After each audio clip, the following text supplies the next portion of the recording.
tem que ter embasamento bíblico.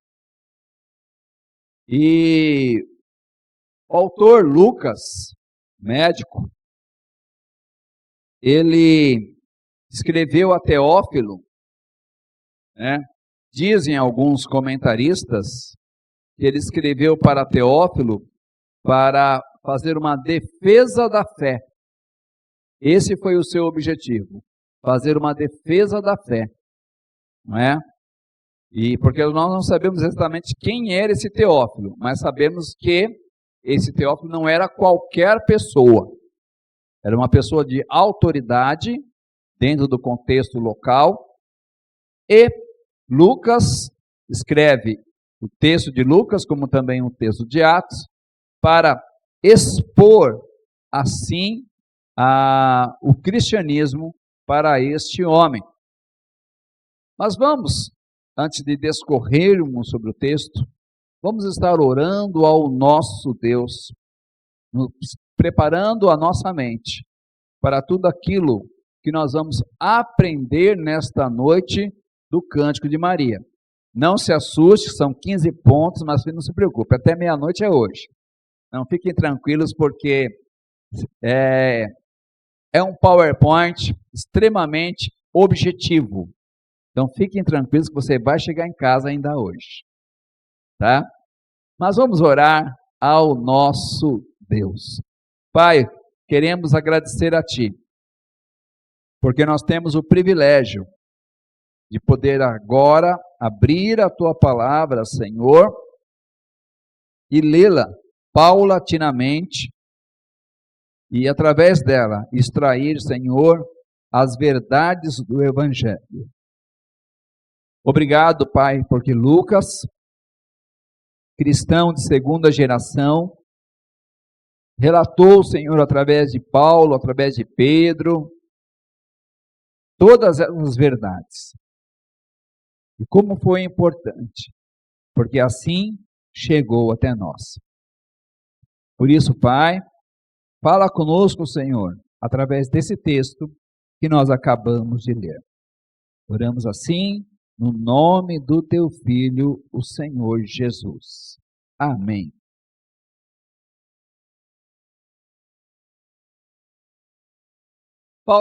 Lucas, escrevendo para Teófilo, ele traça a trajetória do nascimento do Senhor Jesus, ou mais falando corretamente, a encarnação do Senhor Jesus. Por quê?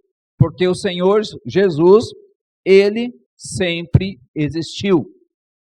Ele se encarnou através do óvulo de Maria, no útero de Maria, mas Jesus, ele é eterno.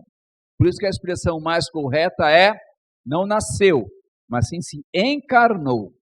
E em Lucas 1, 5 a 25, ele faz o anúncio a Zacarias do nascimento de João Batista. Em Lucas 1, 26 a 38, o anúncio do nascimento de Jesus para Maria. Texto que nós já discorremos no domingo passado. Em Lucas 1, 39 a 45, Maria vai visitar Isabel, que já estava no 6º mês de gestação. E em Lucas 1, 46 a 55, na casa de Isabel, Maria profere um cântico de louvor a Deus, um cântico profético.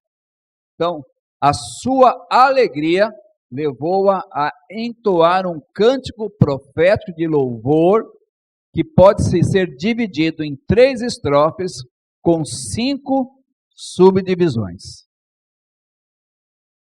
Primeira estrofe. O que ela vai destacar? O louvor de Maria, por ter sido escolhida para ser o veículo para trazer Cristo ao mundo. Diz o texto de verso 46 e parte do 47.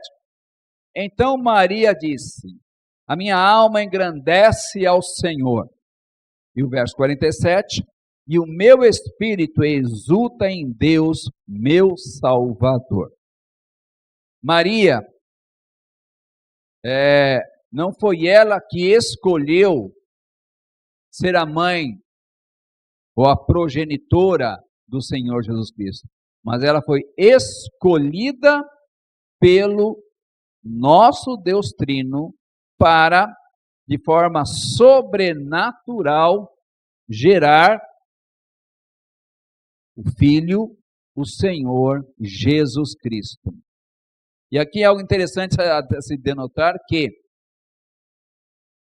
Maria, no verso número 47, ela destaca: o meu espírito exulta em Deus, meu Salvador. Ou seja, Maria não se colocava diferente dos outros homens. Maria se colocava como aquela que também era pecadora e que também precisava do Senhor Jesus Cristo como seu Senhor e como seu Salvador. E um detalhe do texto de Lucas, quando o anjo aparece a Maria, que diz claramente que a sombra do Espírito te cobrirá. Então, vou estar relembrando aquela verdade que o texto destaca. Ou seja, como nós vivíamos aqui nesse tempo, nas normas do Antigo Testamento, Maria não foi habitada pelo Espírito, mas ela recebeu a cobertura do Espírito Santo. E só foi receber a habitação plena do Espírito Santo de Deus no dia do Pentecoste, naquela reunião onde haviam 120 pessoas orando. Então, naquela reunião, Maria, como qualquer outro crente daquela época, foi cheia do Espírito Santo de Deus. Então, não foi antes, como alguns pregam por aí, mas ela estava coberta, ela estava sendo cuidada em todo o tempo pelo Espírito Santo de Deus. Então, essa é a primeira verdade desta estrofe. Segunda verdade, ou destaque, o fato de Maria chamar Deus de meu Salvador. Diz o verso 47 novamente: e o meu espírito exulta em Deus, meu Salvador, meu Salvador. Ou seja, Maria reconhece que precisava de um Salvador. Então, Maria era uma pessoa pecadora como qualquer outra pessoa. E a prova que ela era uma pessoa pecadora foi que, naquele dia, quando Jesus transforma água em mosto, que era o vinho não fermentado, usado pelos sacerdotes, ela quis se intrometer do ministério do Senhor Jesus. E ao Senhor Jesus, se nós fôssemos ler ali no grego, ou melhor, se nós ouvíssemos o tom do Senhor Jesus falando em aramaico, Jesus disse: mulher, que tenho eu contigo. Uma palavra moderna, nossa, seria mais ou menos assim: Maria, não seja enxerida. Maria, não se mete no meu ministério. Então o Senhor Jesus foi incisivo e duro com Maria, como também em outras oportunidades ele foi duro com os discípulos. Quando eles perguntaram o que não deviam perguntar, ele só disse: não te respondo. E quando os doutores da lei e fariseus perguntaram outras coisas para Jesus, Jesus também respondeu: não te respondo. Então o Senhor Jesus sabia bater. E ele batia no ponto certo. E Maria era uma pessoa como nós. E sempre lembrando, queridos irmãos e convidados, que Maria teve filhos. Tá? Tiago era filho de Maria, não é? Então Maria teve filhos, e vários. Diz o texto, ou em outro texto, nos evangelhos: estão aí fora sua mãe, seus irmãos e suas irmãs, Então, José teve relações conjugais com Maria. Então, ou vou falar uma palavra chique, bonita, José coabitou com Maria após o nascimento do Senhor Jesus Cristo. Então, esse é o segundo destaque.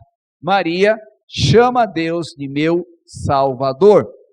Também, Maria reconhece a sua baixeza, verso 48, porque deu atenção à condição humilde da sua serva.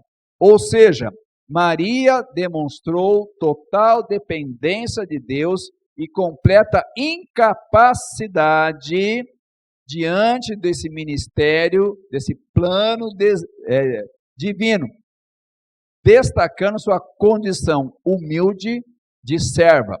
Verdade seja dita, Maria, ela tinha essa virtude, essa característica, que quando o anjo aparece para ela, ela não duvidou, apenas disse: cumpra-se em mim a tua vontade.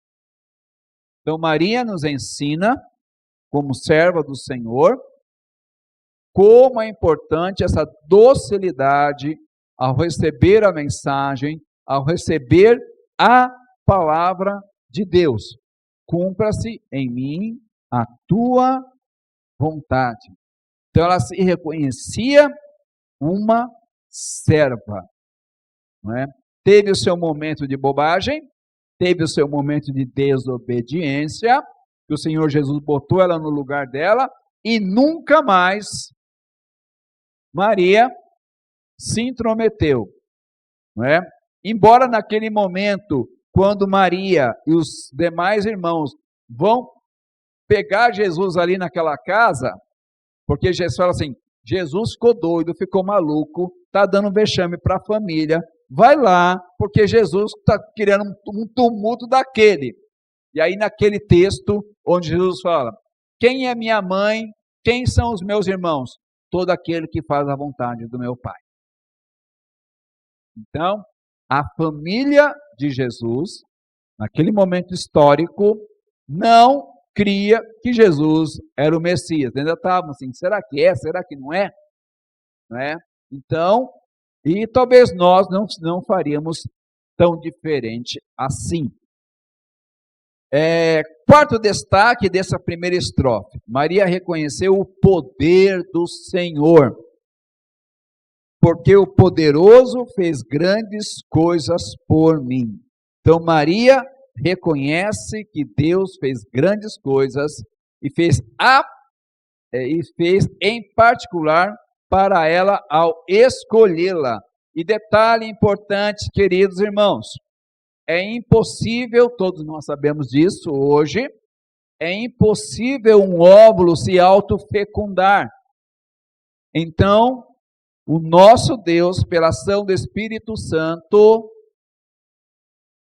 anulou toda a característica pecaminosa do óvulo de Maria e, pela ação do Espírito Santo de Deus, quando o anjo ali fala com Maria, a partir daquele momento, Maria já estava gerando o Senhor Jesus Cristo, aquele que viria como 100% homem, sem pecado. Isso é um detalhe muito importante. O quinto destaque: Maria ressaltou a santidade e a misericórdia de Deus. Ela disse, no verso 49b, o seu nome é santo, e a sua misericórdia passa de geração para geração sobre os que o temem. Ou seja, Maria relembra que o nosso Deus, ele é santo. A nossa sociedade moderna precisa ser relembrada disso. Os nossos teólogos neoliberais precisam ser relembrados dessa verdade, que o nosso Deus trino, ele é santo. Ou seja, porque ele é santo, ele não tolera pecado. Essa é a verdade bíblica, a verdade da Escritura Sagrada.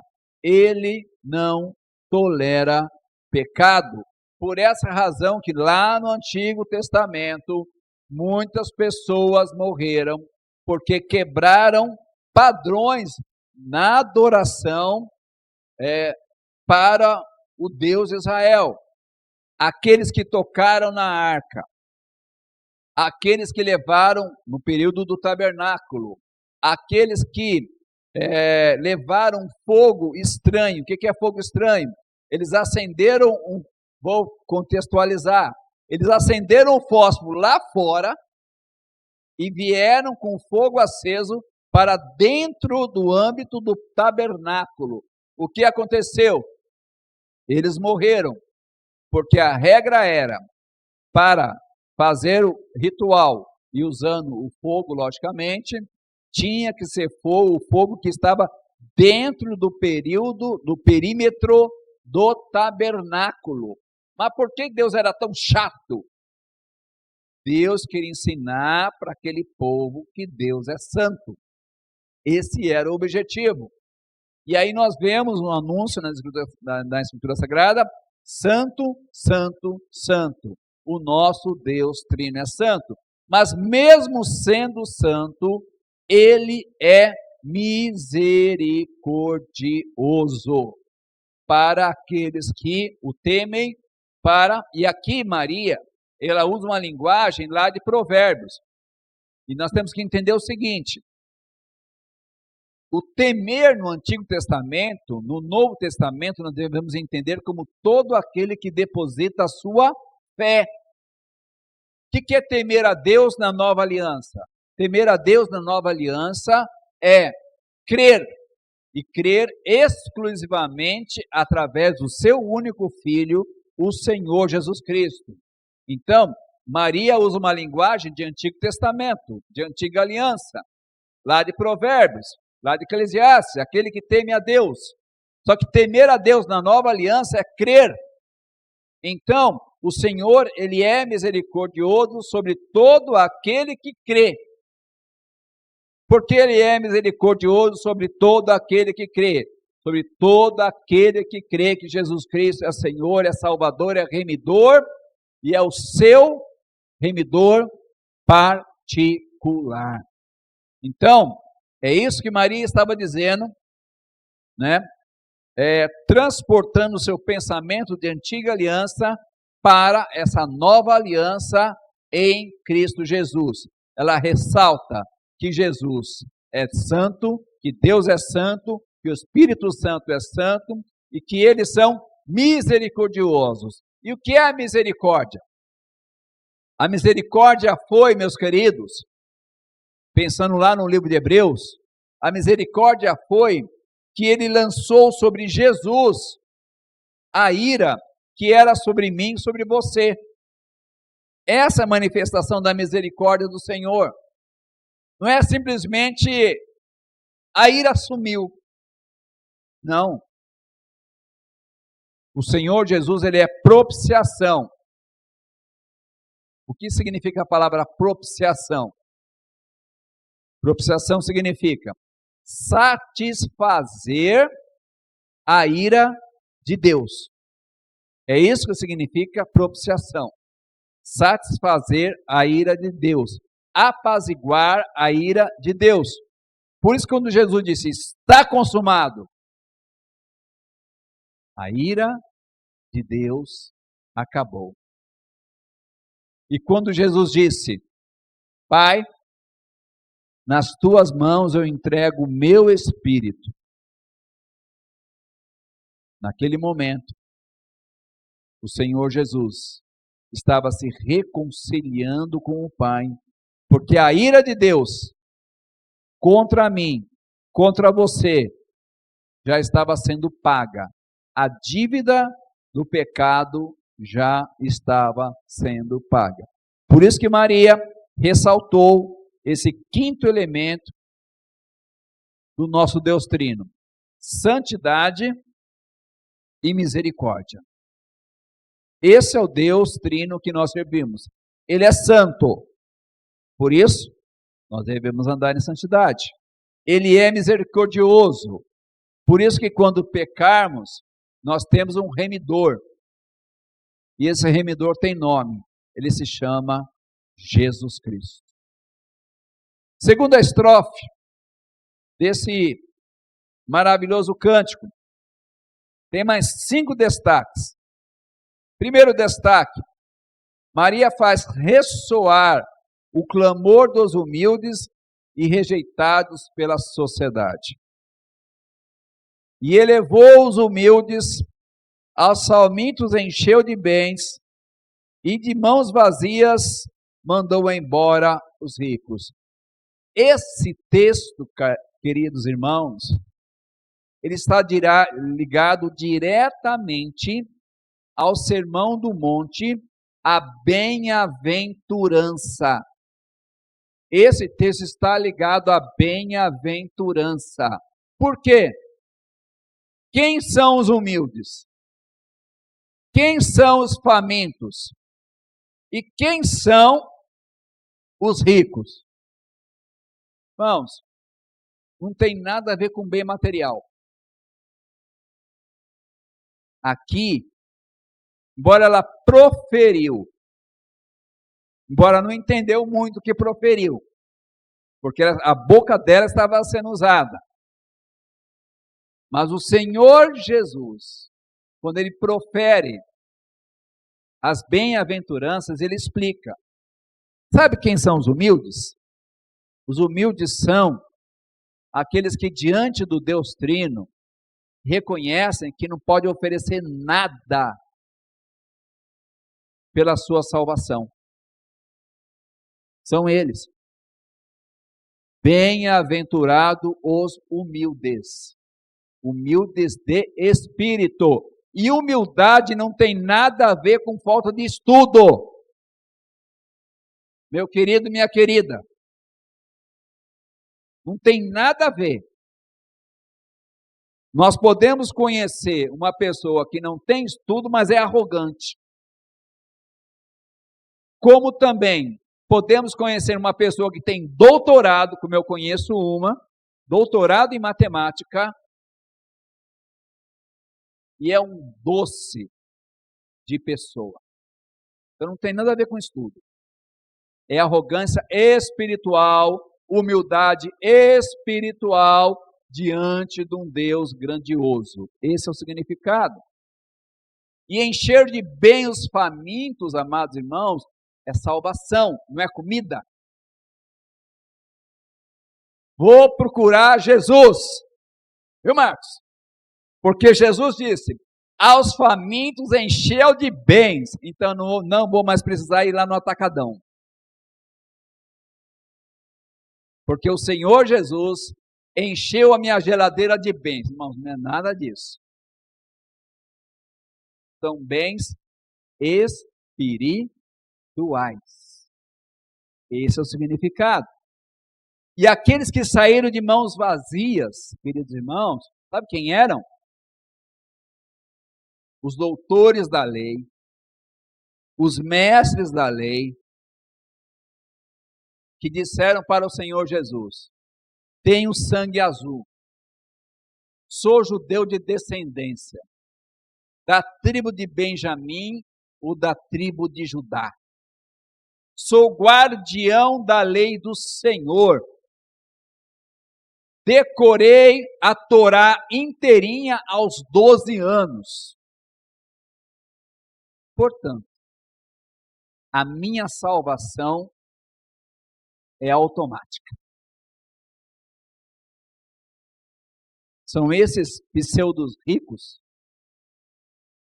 que o Senhor os despediu para a sua condenação eterna de mãos vazias.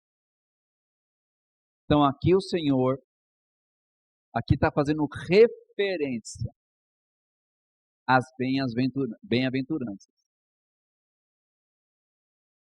Quem é pobre de espírito é aquele que reconhece que se não fosse o Senhor, ele não poderia ter sido salvo. Esse é o significado. Segunda estrofe, ou destaque da segunda estrofe, destaca Maria mostrando que Deus agiu com seu poderoso braço, intervindo na história do homem, que soberanamente desprezaram os mais pobres. Então, aqui é manifesto o poder de um braço forte, o braço do Senhor Jesus Cristo, aquele que cuida da sua igreja. E amados irmãos, algo que eu aprendi lá em Sumaré, eu fazia a interpretação errada. Quando o texto diz, e as portas do inferno não prevaleceram contra a igreja, nós, século XXI, entendemos aquele texto totalmente errado. Qual o significado do texto? E as portas do Sheol não subsistirão sobre a igreja. O Senhor Jesus está falando da ressurreição. Porque no original grego, ali é Sheol, habitação dos mortos. Porque algo importante, amados irmãos, quem foi para o inferno não volta. É incoerente. Quem foi para o inferno não volta. Então ali está falando da ressurreição. Se você um dia pensava como eu, falou assim, as portas do inferno, então, por isso tem tanto filme viajando na maionese. Porque Deus, o pseudo-deus de Hollywood lá, me mandou fazer uma missão, resgatar as pessoas que estão lá no inferno. Provavelmente você já viu algum filme falando disso. Irmãos, quem vai para lá não volta. Lembra do homem rico. Senhor, deixa eu voltar. Ninguém volta. Não tem segunda chance. Ali está falando de ressurreição. E ali está falando uma palavra de esperança para aqueles que vieram a crer. Para aqueles que vieram a crer. Então, esse é o poder do nosso Senhor. E mais uma verdade que eu aprendi com o pastor Maninho, que é aqui de Mauá. Outra verdade maravilhosa, tem o próprio contexto aqui. Quando Jesus disse, Lázaro, sai para fora. Ele teve que ser específico. Por quê? Se ele falasse, sai para fora, ia correr tanta gente ressuscitada, naquele momento, falar, opa, pedi errado, volta. Ainda não é hora de vocês ressuscitar, não. Por isso que ele especificou, Lázaro, só você sai para fora. Porque a palavra de Jesus tem poder, porque é o Senhor Jesus com o seu braço forte. E aqui também eu lembro, queridos irmãos, sabe de quem? Da estátua que Nabucodonosor viu. Quem derrubou a estátua? Foi Jesus, com seu poder. É lógico que, escatologicamente falando. Terceiro destaque dessa segunda estrofe. Maria destaca a ação divina no passado e no futuro. Porque ela usou a expressão manifestou, dispensou, derrubou, encheu e mudou. Meus queridos, o nosso Deus Trino escreveu a história central. Nada sai do seu controle. Por isso que quando na teologia nós aprendemos, anota aí, Júnior Madureira, a imanência de Deus, a transcendência de Deus. Deus Trino não se mistura com a natureza, como creem os hindus. Mas Ele governa. E Ele governa com mão poderosa. Ele continua governando e vai continuar governando. Ilusão dos políticos espalhados pela face da terra que acham que reinam. Da Rússia, da Coreia do Norte, do Brasil. Ilusão. Porque quem dá a palavra final, sempre, é o nosso Deus Trino que está dirigindo a história. No passado, como também no futuro. Quarto destaque. Maria, ao olhar para o futuro, profetiza. E ela, o verbo que foi escrito aqui, foi no auristo profético.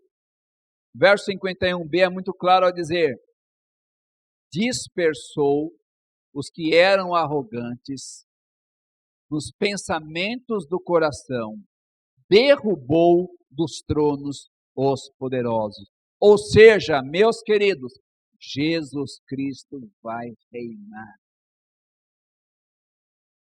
Porque Ele não está reinando aqui ainda? Porque Ele disse claramente: o meu reino não é deste mundo. Então, amados irmãos, queridos irmãos, vou dar uma dica importante. Paremos de usar aquelas palavras retóricas. Porque Suzana é de Jesus. Porque São Paulo é de Jesus. Porque o Brasil é de Jesus. Não. O mundo jaz no maligno. O sistema é corrompido.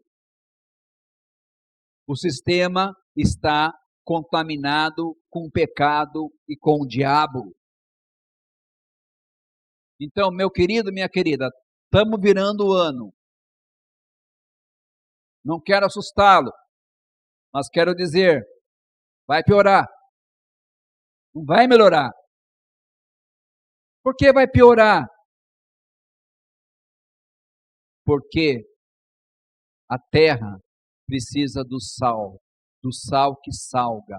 E esse sal é Jesus Cristo. É a mensagem do Evangelho. Só que muitos não querem. Então estão apodrecendo.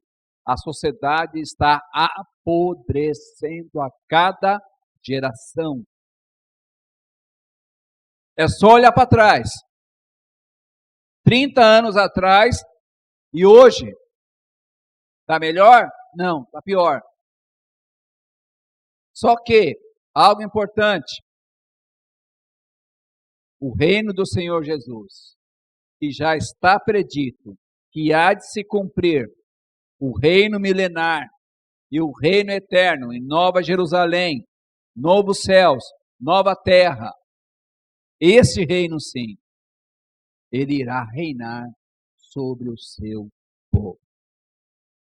E o quinto destaque que Maria fez nessa segunda estrofe, Maria destaca um Deus que age. O nosso Deus não é passivo. O nosso Deus trino, ele é ativo. E elevou os humildes, aos famintos encheu de bens, e de mãos vazias mandou embora os ricos. Deus é aquele que há de exaltar aqueles que se humilham diante dele. E, algo importante, essa exaltação, queridos irmãos,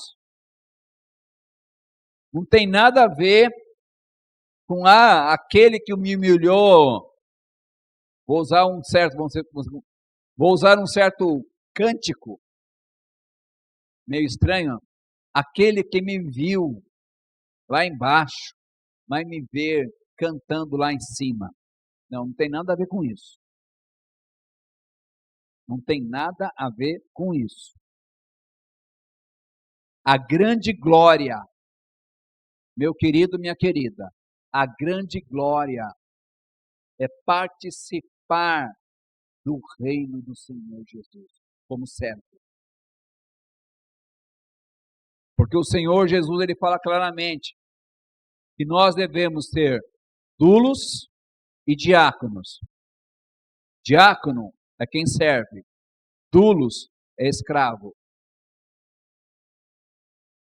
É isso que nós devemos ser dentro do reino de Deus. É posição de serviço, é posição de diaconia. Para isso que nós fomos resgatados. E algo importante, os 24 anciões, daquela visão que Jesus revela para João, ali na ilha de Patmos, eles tiraram suas coroas e se prostraram diante do rei. Então, amados, a glória é estar diante da glória. A glória é estar diante de Deus, diante de Jesus, resgatado para servi-lo, resgatado para adorá-lo. Essa é a grande glória que nos está reservada. E a terceira estrofe, que tem sentido profético para a nação de Israel. Tem 5 destaques também. A garantia do cuidado e do amparo divino auxiliou Israel, e assim como auxiliou Israel, há de auxiliar o povo de Deus, independente de governo, há de auxiliar o povo de Deus até o dia do meu encontro, do teu encontro com Ele. Então, meu querido, minha querida, a coisa está feia? Tá. Vai piorar? Vai. Mas o Deus de Israel continua o mesmo. Jesus continua o mesmo. O Espírito Santo continua o mesmo. Então, nos cuidados do Senhor, estamos sendo cuidados. Então, queridos irmãos, nós não tememos governo, porque é o Senhor que cuida do seu povo como cuidou de Israel. E nós temos vários exemplos na vida de Israel, que embora todos duvidassem, como nós também estamos estudando lá em Neemias, embora todos duvidassem que Israel voltaria, ou melhor, a tribo de Judá e a tribo de Benjamim voltaria para Jerusalém, deu 70 anos, e nem foi 70 anos, deu 69 anos e uns quebrados, não foi nem de redondinho. O rei decidiu, estou libertando o povo. E voltou todo mundo para a terra prometida. Então, amados irmãos, assim como Deus cuida de Israel, Deus cuida da sua igreja. Nós temos que descansar nisto a cada dia. A relação servil de Israel para com Deus. 54b, seu servo. Seu servo. Ou seja, meu querido, minha querida, algo importante. Tem uns indivíduos na televisão que dizem, exija de Deus o que você merece. Amados, somos servos. Eu sou servo. Como eu gosto de brincar com seminarista, eu digo para ele o seguinte, todo jovem seminarista, ou já formado, deseja a melhor igreja do mundo, sem problema, sem pecado, onde todo mundo é santo, o coral é lindo, o conjunto é lindo, a igreja é linda e maravilhosa, não tem problema, não tem pecado, só que essa igreja não é aqui. E quando chegar lá no paraíso, tem um problema. Quando o cara chega lá, ele perde o título. Ele não é mais pastor. Porque ele vai ter que devolver o dom para o Espírito Santo de Deus. O único dom que o Espírito Santo vai deixar na mão dele é o dom do amor. Só. Está lá em Coríntios, essa verdade. O único dom que vai ficar é o amor. Todo o resto vai ter que ser devolvido.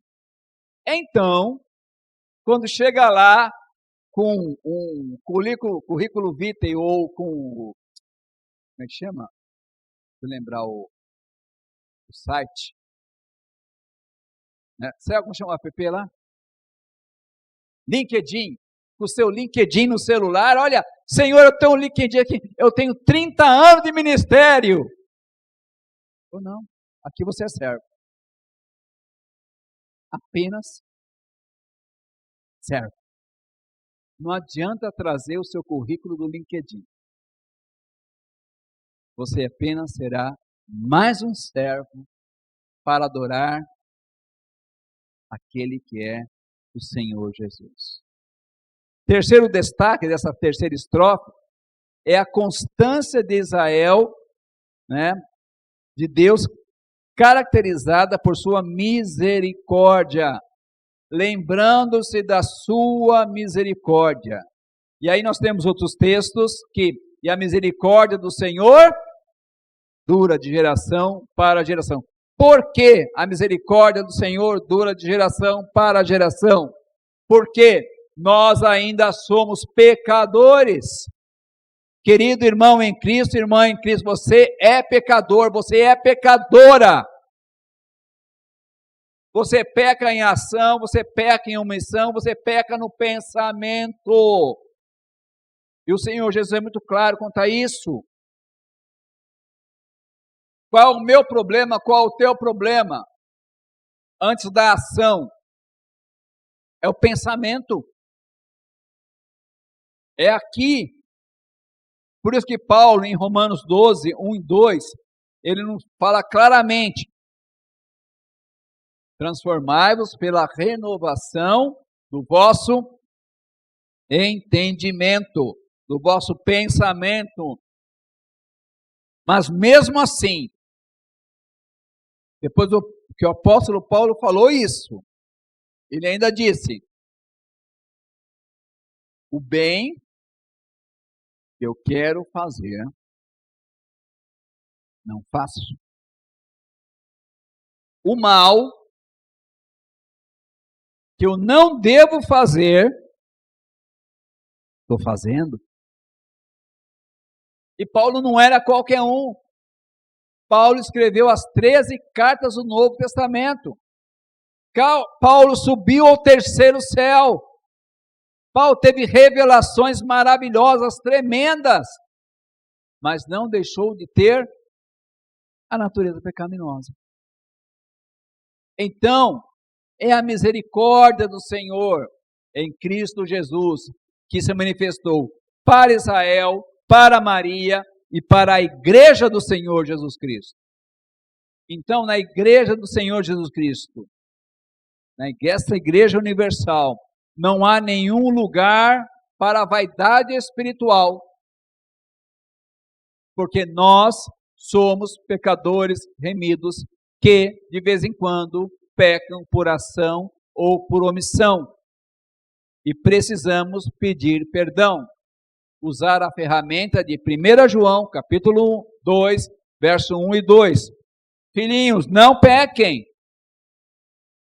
Só que, quando pecarmos, vamos chamar um advogado. E não é qualquer um. É o próprio Cristo, para perdoar os nossos pecados, que conforme o livro de Hebreus, nos perdoa em tempo real, quando nós clamamos diante do Santo, em oração, e a nossa oração chega no Santo dos Santos, e o Senhor Jesus intercede por nós diante do Pai. Por isso que é a misericórdia do Senhor. E o quarto destaque da terceira estrofe: a destinação da misericórdia divina para com os descendentes de Abraão. Para com Abraão e a sua descendência para sempre. Ou seja, meus amados, que presente maravilhoso.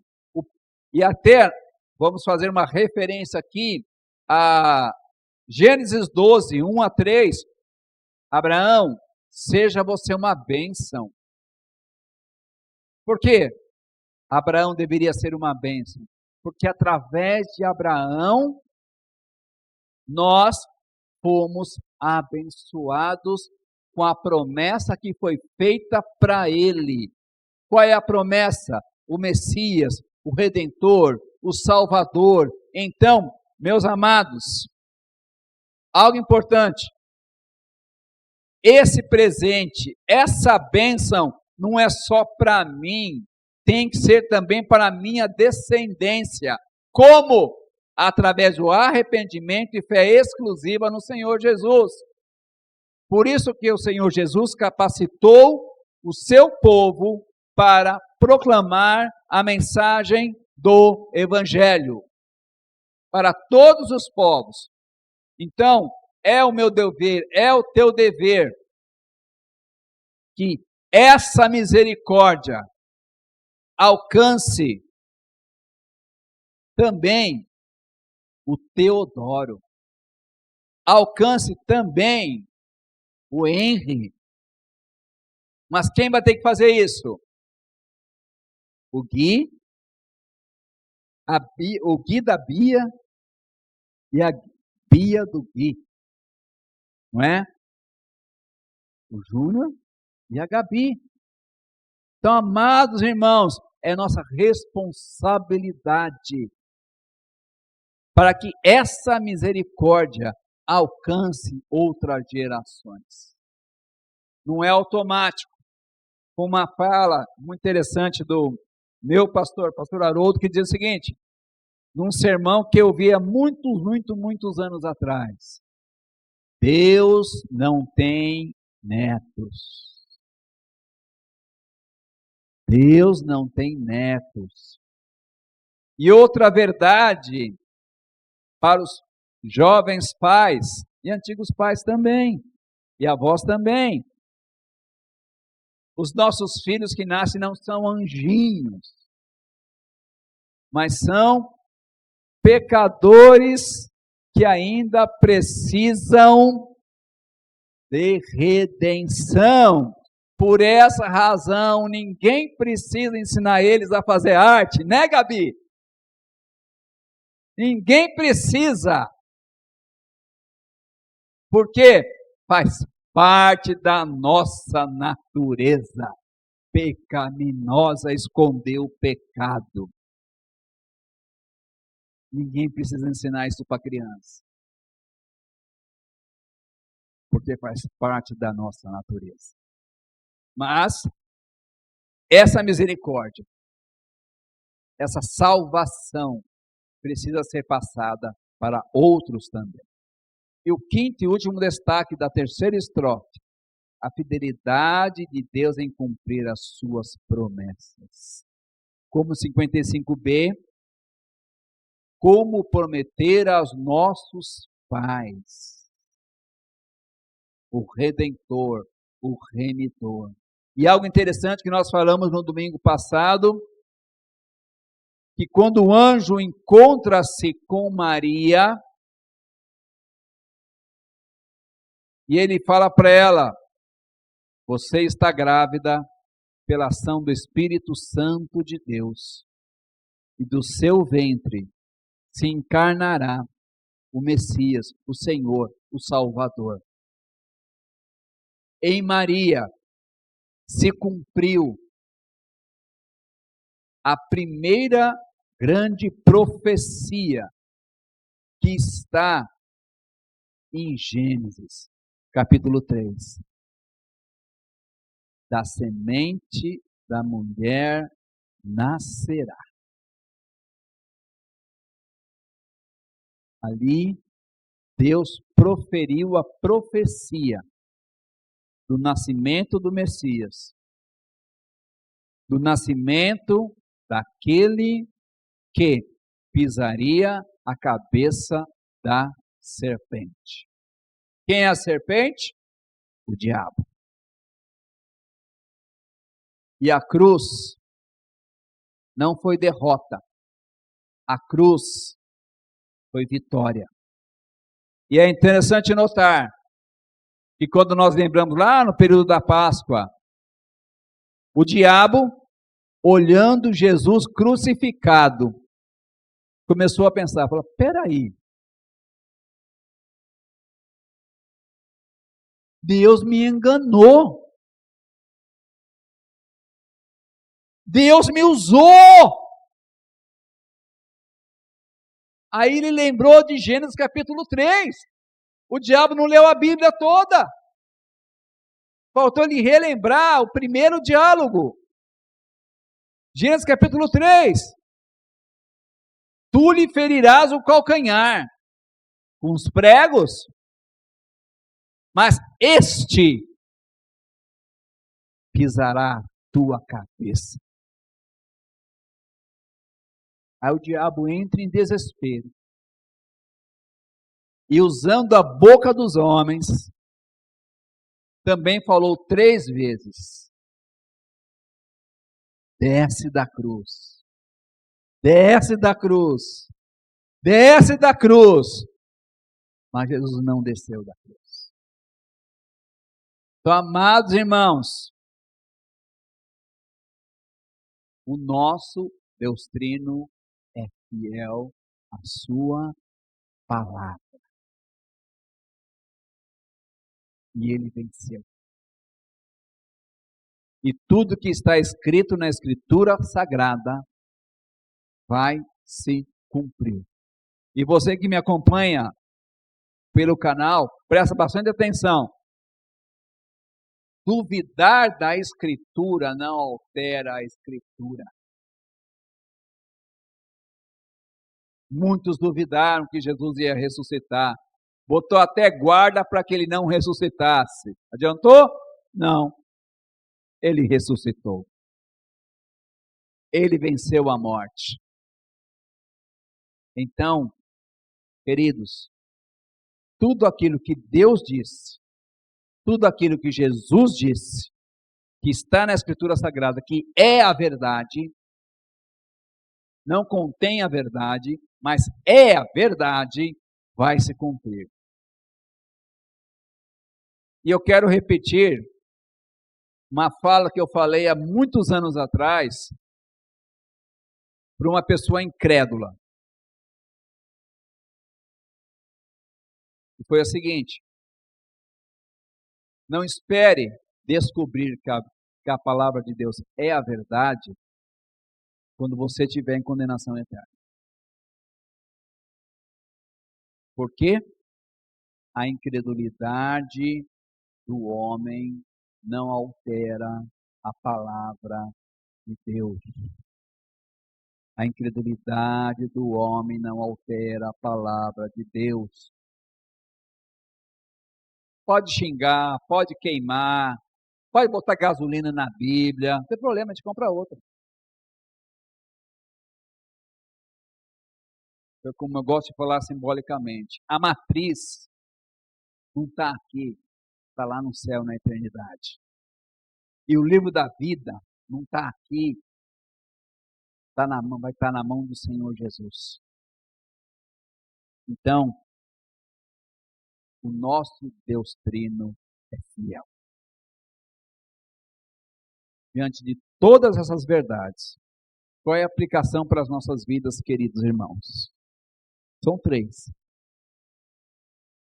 Deus, em sua misericórdia, não se esqueceu da aliança com o remanescente de Israel, não se esqueceu também da igreja do Senhor Jesus Cristo. E é por essa razão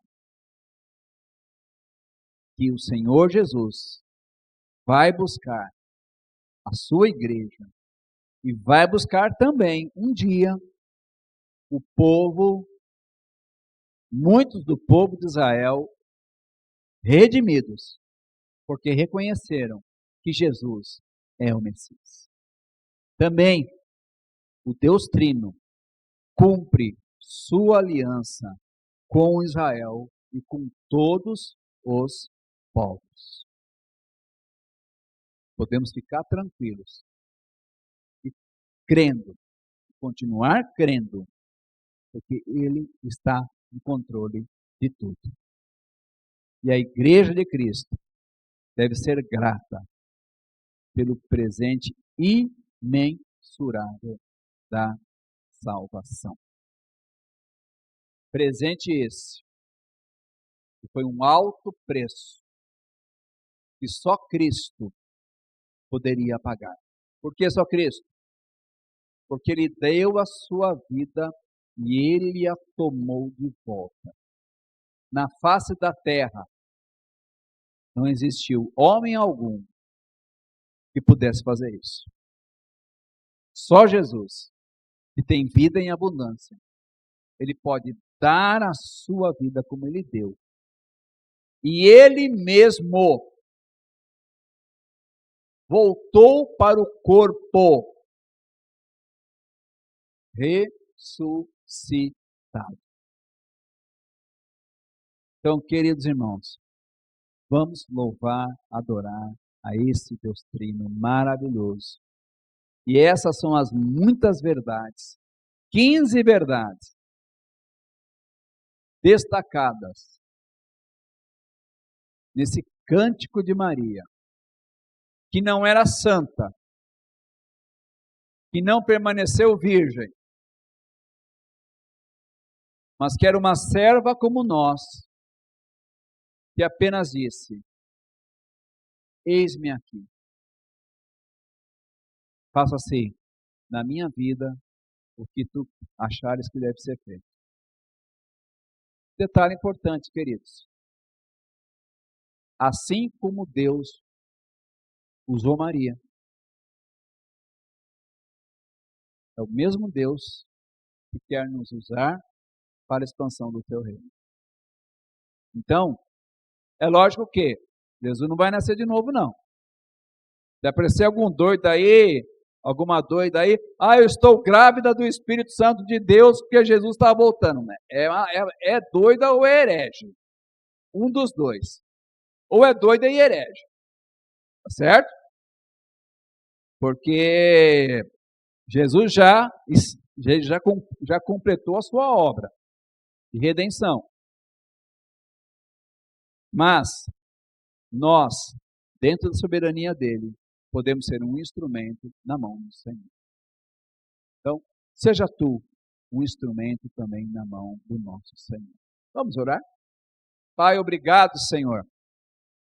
Obrigado porque esse cântico, Senhor, ele muito nos ensina. Obrigado, Pai, porque esse cântico, Senhor, tem verdades tremendas, maravilhosas. E obrigado, Pai, porque o Senhor Jesus veio para os pobres de espírito, para os que se reconheciam pecadores, que somos nós, e outros também que já reconheceram. Por isso, Pai, obrigado por essa maravilhosa graça, e que nós possamos proclamá-la, Senhor, a todos os povos, Senhor. Proclamá-la, Senhor, aqueles que estão ao nosso derredor, proclamar à geração seguinte essa mensagem maravilhosa. E obrigado, porque um dia alguém veio falar conosco dessa verdade maravilhosa. Nós oramos, Senhor, agradecidos, no nome do teu Filho, o Senhor Jesus Cristo. Amém.